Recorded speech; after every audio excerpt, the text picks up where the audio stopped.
It fits every aspect of our strategic plan, and so how could we not do it?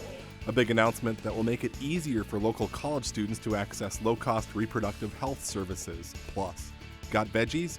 A new poster campaign is trying to send a message to elementary students in some District 11 schools. But first, it's very uncommon, and it's very troubling. At least 6 heroin overdoses in 12 hours causes alarm in Anoka County. That tops CTN News this Friday, October 28th, 2016. Thanks for joining us. Those 6 heroin overdoses last Saturday involving 5 men and 1 woman left 2 people dead and 1 in critical condition. Investigators think the cases could be connected to a single source of the drug that was either tainted or super potent. The rash of overdoses comes less than 2 weeks after Anoka County announced it's receiving a federal grant to launch a new drug court in November and expand its Veterans Treatment Court. CTN's Jordan Rylance has the story. Heroin overdoses 10 years ago were unheard of. 6 heroin overdoses in one morning, all in Anoka County. It's very uncommon, and it's very troubling to see that many overdoses, especially 2 involving death, come in that quickly in that short of a span of time. The use of an opiate antidote, just recently introduced to paramedics and EMTs, has been credited for saving lives all over the country, including here in Anoka County. I know that Narcan was used on several of the cases by paramedics, and that no doubt played a major role in those overdoses being recoverable.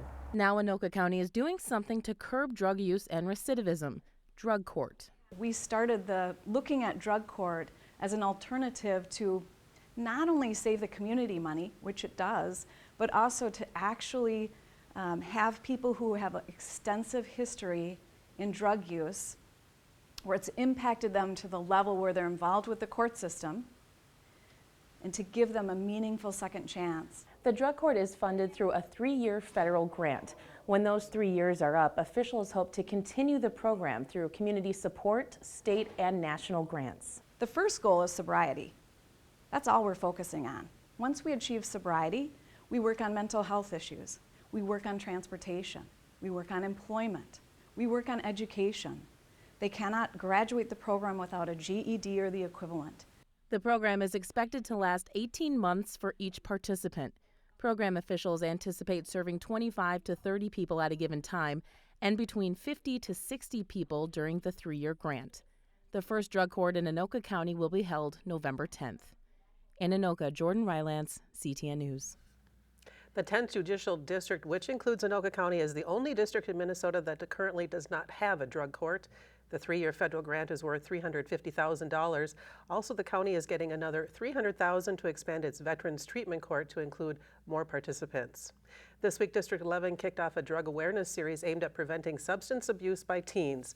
The next event is coming up on Wednesday, November 9th from 7 to 9 p.m. at Blaine High School. The night will feature an FBI-produced film called Chasing the Dragon, which explores opioid painkiller addiction, followed by a panel discussion with experts and local leaders. A maintenance worker at the National Sports Center made a disturbing discovery this week. Around 9:30 Tuesday morning, Blaine police say the worker found what he believed to be a body floating in a drainage ditch behind the Schwann's Super Rink. Officers arrived and confirmed it was the body of an adult woman who has been identified as 52-year-old Jennifer Ng. Authorities haven't released the cause of death but say foul play is not suspected. An accident at a Blaine business killed a truck driver this week. It happened just before 9 Tuesday morning at Gary Carlson Equipment in the 1700 block of Mankato Street. Police say the victim, a Missouri man in his late 20s, was unloading a large plastic pipe from his semi when he was struck by a piece that fell. The man was taken to Mercy Hospital, where he later died. Local authorities, along with OSHA, continue to investigate. Coon Rapids police want to know who's causing damage at a popular city park.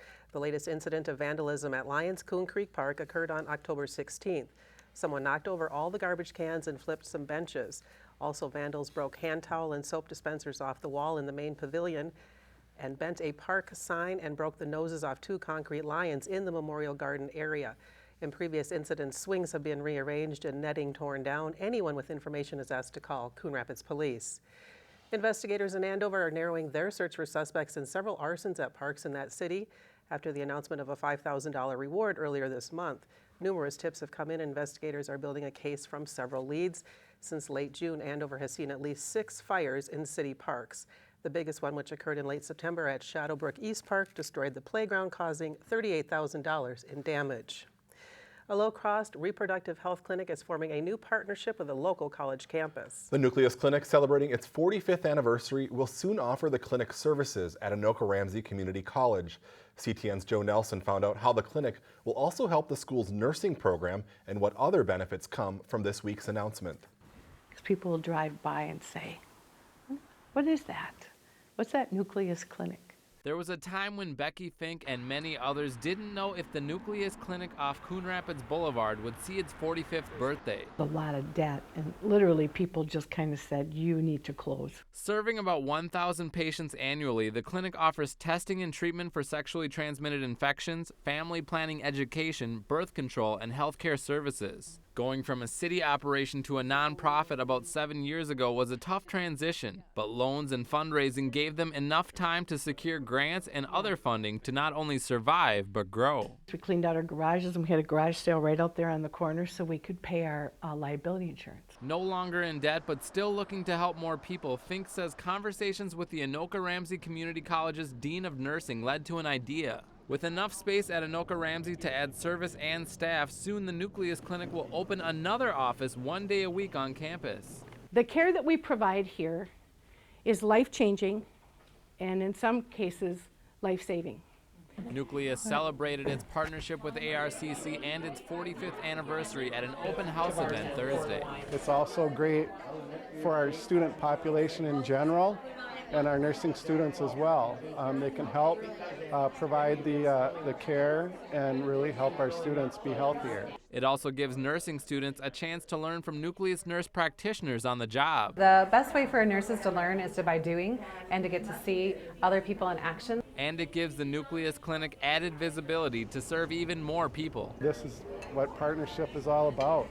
Working together to serve our community better. If you want to do something about poverty, and you want to do something about healthcare access, and you want to do something about futures, and you want to reduce abortion, you provide family planning services and education with great, talented staff that we have here.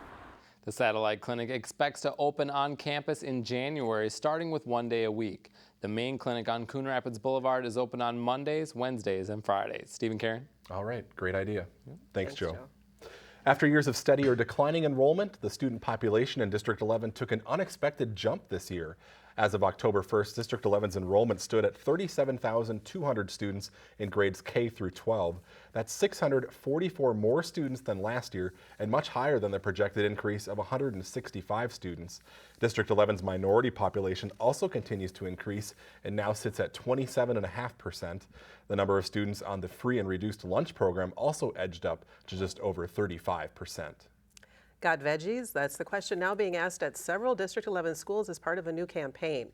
During lunch on Tuesday, students from Champlain Park High School stopped by Oxbow Creek Elementary School to promote a new pilot program called Got Veggies. A dozen high school students are featured in a poster campaign which promotes their favorite activities along with fruits and vegetables. We had 30 student leaders involved in kind of a brainstorming session to come up with slogans. We wanted to come up with catchy phrases. We think it's a great program, and it covers a lot of bases, and it gets our guests excited about seeing, maybe a student they might know who's a little older, or a brother and sister, or somebody who might be a little older, and see that they're eating vegetables too. School officials want to expand the number of fruits and vegetables students eat at lunch by offering a choice of a composed salad. The Got Veggies campaign is being rolled out in Hennepin County schools thanks to a SHIP grant. Officials hope this is a recipe for success and want to expand it across the district. Theater students at Anoka-Ramsey Community College debut their fall play this weekend. Every morning before dawn, he was at his desk. The variations kept piling up, and he kept saying, "That is not all. There are more variations in here." The play 33 Variations is based on the Diabelli Variations written by Beethoven near the end of his life. It shows his creative process as present-day musicologist Catherine Brandt learns about the variations and the progression of her own illness. Parallels are presented between characters from both time periods as they appear on stage together.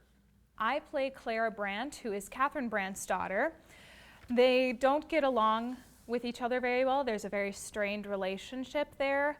However, it grows and grows a little bit more as the show goes on. It's almost a roller coaster.